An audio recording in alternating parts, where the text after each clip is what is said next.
Woni oɗo ɓe ɓe yiɓe faala holorade dole ko dole ɓe ardi kono ɓe wata joɗorade dole si ɓe inni tanke si iɗon sikkude ɓeɗo organise no élection si tawi na ko forcé si on yii ɓeɗo no organise de élection c'est parce que ko forcé ɓe wawata continuer lagine piiji buy fi lagine no darna coopération ji gono toon watake waɗidede lending tant que gouvernement wonɗo éli légitime ala ko ɗum woni ɓe organise gol élection ko Dumbuya innuno ko innuno nde laaɓi tati imo darade o inna min organise ay élection goto e amin wonata candidat erreur gi passé ɗi min fuɗɗitotako ɗi fewno ko Dumbuya wonno wolde ɗum ɓawo ko nde laaɓi tati o wowli oya o tawa e conférence colloque fi gouvernance ɗum kadi o filliti Dansakuruma tigi filliti Amara wowli Ousmane Gawal wowli fewndo ɗon ka fuɗɗode 2022 hari ko ɗum tigi o miiji no wodi debbo maninkajo mo lagine heɓali bonɗo wa makko de racisjo wonɗo e hoore o idéologie yol na yo laamu ngun iwu juuɗe maninka ɓen on debbo no lagine no wodi gorko tawaɗo depuis e régime Sékou Touré on kadi ɗon ha joni hande ɓen no jogi influence e nder komi humpiti on debbo ko on waɗi démarche yehi yiidi e yimɓe hooreɓe maninka hotigine jogiiɓe influence inni ɓe geri yowtugol Dumbuya fewndo ɗo awa kanko o woni sabu hooreɓe e communauté hotigine on fof nangama pottinama si kanko o wonali candidat o jogo laamu ngun si o organise ɗo élection ko satti o satti woni sellu wona sellu ko ɓiɗɗo pullo ƴawoyta ko ɓen woni puusi Mamadi Dumbuya e nder komi humpiti wota o organise de élection on hara kanko bete o wonali candidat fi empêchugol yo laamu ngun yanu e juuɗe ɓiɗɗo Fuuta ɓiɓɓe Fuuta ɓen kañum kamɓe ɓe yiɓe mara haqqil ɓe sutaki ko woni arde kon si Mamadi Dumbuya wonali ɗo candidat ko hombo wawata wonde ɗo élu si élection on waɗama lagine feewi ko hombo wawata ƴettude ngu laamu sina mo jama on suɓi laaɓi suɓi mama on laaɓi suɓi mo andi ko jama on laaɓi suɓimo on ɗo moƴƴinoya e lendi donc oɗo élection jiɗi no wawi ittude o e kadi noon ko mageren yaren no sariya on woli noon ɓawo inni ko élection waɗete mageren immoɗen daroɗen no musidɓe makko ɓen ɓe tan kamɓen tigi immori hande dari ok élection kono noon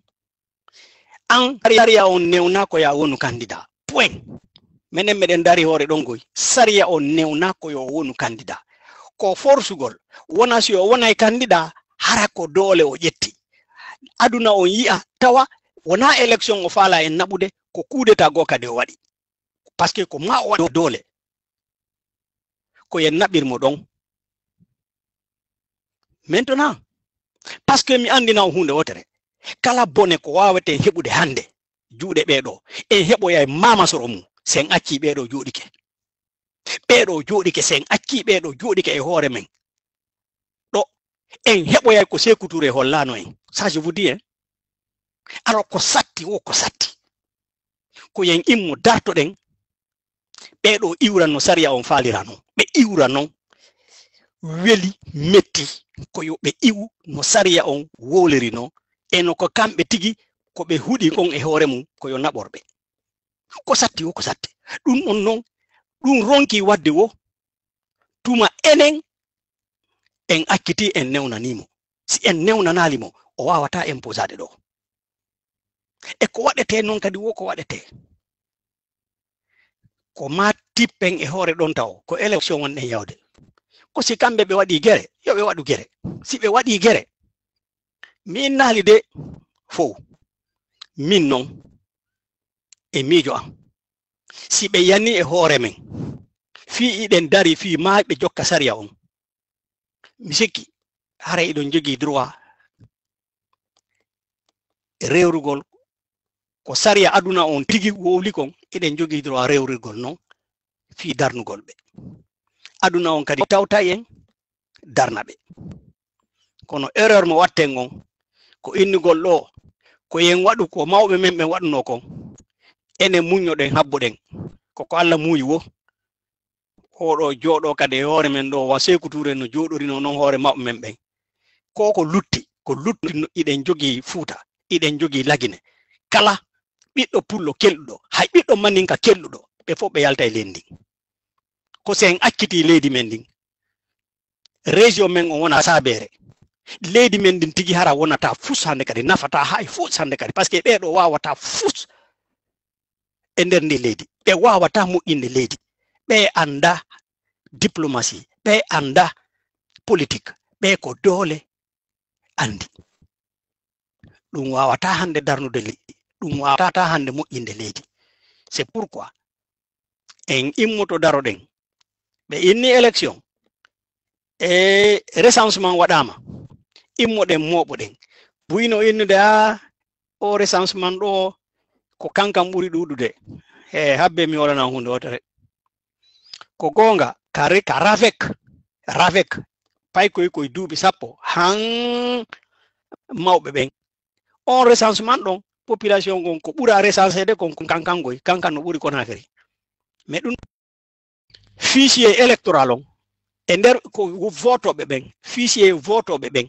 wona kankan ɓuri ɗon ko Conakry ɓuri ɗon no fewigoy seeɗa ko Conakry ɓuri électoral on ko Conakry ɓuri wona kanka kaka ravec pourquoi parce que ko ton recensement on ɓura waɗede population on ɓura waɗede donc pay koye foppo recensa ɓelloɓe votata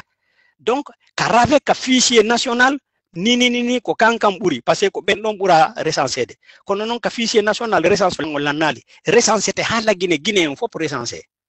donc ɗum ɗon correction on waɗoyay mais ka fichier électoral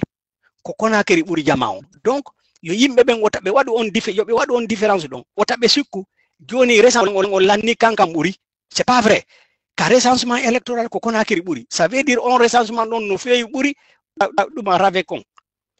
on kadi noon no fewi ko woni tun ko kankam ɓura recensede taw ko toon machine ji ɗin ɗuɗɗina oɗen watte jiila e ɗum ɗon e mi wolana on noon kadi hunde wotere haysi innama ko kan hoti Guinée ɓura recensede hey kono hoti Guinée maninkaɓɓen ɗuuɗa ɓuri fulɓe ɓen fulɓe Fuuta ɓen e fulɓe wasolo ɓen si kafi iɓe ɗuuɗi ɓuri maninkaɓɓen hoti Guinée donc yo yimɓe ɓen accu inni no élection on lanni déjà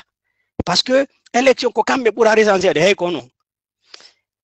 e nder recensement 2010 ko waɗa Alpha Condé en ƴetti fichier on ɓe konti yimɓe Lagine ɓe konti inɗe ɗen inɗe famille ji ɗin e région ji ɗin préfecture ji ɗin village ji ko yimɓe ɓen recensi ɗon ko yimɓe ɓen voti ɗon Alpha Condé en ƴetti ɓe konti fof goto leƴƴi ɗin fof ɓe manni ko honɗum woni ton l'électorat des Malinké 47% de l'électorat malinké ne se trouve pas en Haute-Guinée. Ils sont en Basse-Côte, en Haute-Guinée. Et en forêt, en Basse-Côte, côté de l'entom, 47% maninkaɓe votoɓe ɓen wona Haute-Guinée ɓe woni. Eh bien, si Haute-Guinée faut recensama ko homɓe recensa. Si nama 47% votoɓe ɓen ka maninkaɓe ɓen na Haute-Guinée ɓe woni. Si nama ɗon joni ko Haute-Guinée recensama ko kamɓe ɓura recensede ko homɓe woni recensa ɓen ton enen kadi heɓen haqqille piiji ɗin wawata fewde tant que en immaki dari ɗen heɓen laamu fewngu heɓen laamu national piiji ɗin feway mais tant que ɗum waɗali en heɓata quelque chose de parfait ɓe okkata en heɓorta ɓe e hoore mangiallagi e hoore joɗagol tuɗa juuɗe ɓe jonnatta en fiiɓe faala en immoto woni obligé ɓe waɗa ko hani kon koye hoore ko ɓoyli ɗo seeɗa yaheten tippeten ha hennoɗen laamu ngun laamu heɓen laamu fewngu laamu nunɗungu laamu teddinongu sariya si leydi men ndin feewa